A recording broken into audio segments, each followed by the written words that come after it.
Hello everybody, I'm George Riles from Archery Learning Center in Snellville, Georgia. I'm here for Last Chance Archery and I have a brand new LCA Draw Board. And I'm going to show you guys how to install this on your bow press and use it. So the first thing that you need to know, if you have an Ultimate or an Ultimate Deluxe, the tubing is smaller on the Ultimate and Ultimate Deluxe, so you'll need the smaller tubing, and any other bow press uses the larger angle. So make sure that you tell them which one that you have or which press you have so that you have the right size angle so that everything fits. So the installation of this is super easy. You just remove the plugs from the ends of your press, and then you can stick the draw board in there like that. That's pretty easy, right? So you see, it just installed. Okay, so then I'll take this end and this end goes in here like so, and then there we are. Oh, one more thing. I need to pull this out. Let me show you how to pull that out. So I just kind of apply a little pressure and just run the wheel backwards, and this comes out. And I'll run that down to about what the brace height is on the bow. And when I'm not using this, I leave this fully extended most of the time. And when I'm not using it, I just hang my little loop right there to just keep it out of the way. So that way I don't have to wind it up and wind it back, and it just makes it easier to grab and use whenever I use it, because I use this draw board all day, every day in the pro shop. So I have my LCA draw board installed. Now I'm going to show you how to use it. So it's also simple to use. I just take my bow, and I have some of these little Last Chance Archery little bands. I believe they send some of these with the press, with the draw board, and I just use that to hold the bow in place so that I don't have to have three hands to do this little part. I've already extended my cord here. So I'll take that and I'll hook this in my D-loop, and I use the torqueless D-loop, so it works with standard D-loops or torqueless D-loops. And I put on the little safety catch. Now this little part right here is important because if something were to happen, if your D-loop were to break or something like that, this will stop this from you'll stop your bow from being dry fired or something like that in case you have an accident. So it's always a good idea to put this on.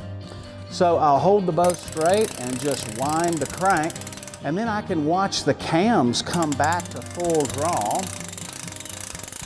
I can watch my peep sight rotation and that sort of thing as I come back to full draw.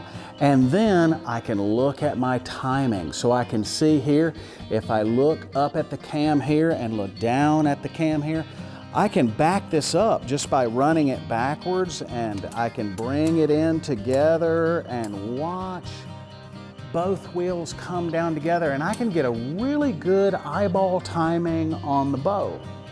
Now, let me show you how to use the LCA bow scale. It's another way cool little deal here. So I take the bow scale and turn it on, and just make sure I'll zero it out like that, and make sure that it's zero. These two buttons here, they don't do anything. So I'll hook this on, and then hook the scale in my D-loop. So this scale is new. I'll probably tie one of these little safety catches on the scale as well, just to be safe.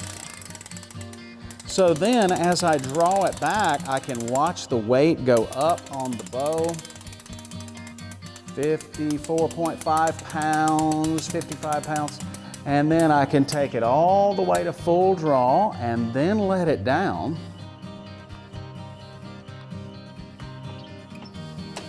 And the scale will give me peak poundage and my holding weight at full draw.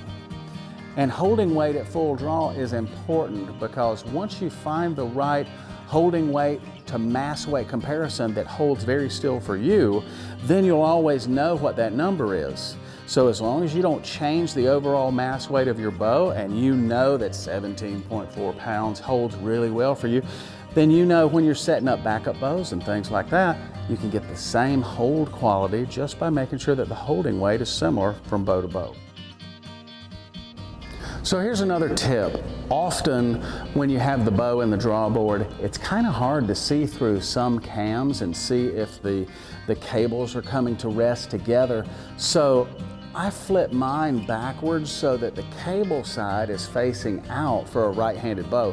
So that way, when I'm trying to see my timing, I can see it a lot better without having to stand on my head or use a flashlight to see it. So here's how to do that.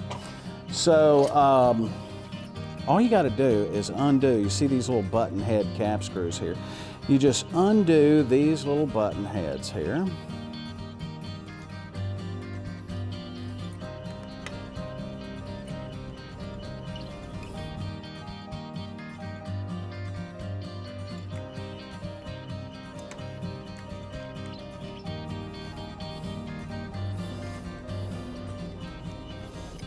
And I'm going to just rotate this 90 degrees like that.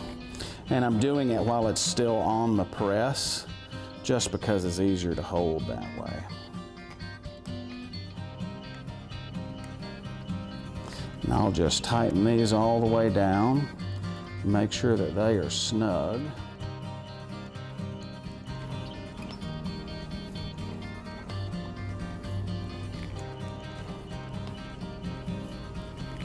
So be sure when you're taking this apart, leave this bolt alone, because if you unscrew this bolt, the whole thing comes apart. So just tighten or just take off the button head cap screws. You see they look totally different, so only do these three right here. All right, so then I'll just pull this out, flip it over, put it right in here.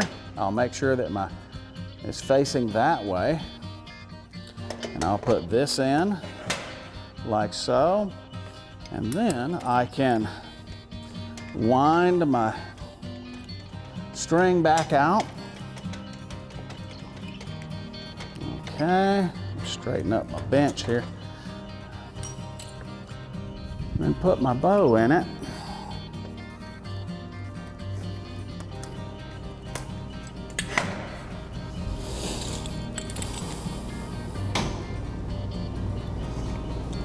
I'll put that in there. I'll wrap this around, a little safety catch. And you'll notice that when I wind this back, then the cable side is clearly visible. So when I draw this back to full draw, I can see that come to rest, and then I can look down right here and see this one come to rest as well. So that makes it a lot easier to see. So if you want to set them up backwards like that so that you can see the cable side, that's the easy way to do it. So just one little quick warning. If your cord shows any wear, or if there's any fraying, or if you accidentally nick it with a knife blade or something like that, contact Last Chance Archery. They will take this apart, rebuild it, put a new cord in it for you, just to make sure that everything is safe and it won't cause any damage to your bow. So be aware and just make sure that your cord is in good condition and doesn't show any signs of wear or cuts.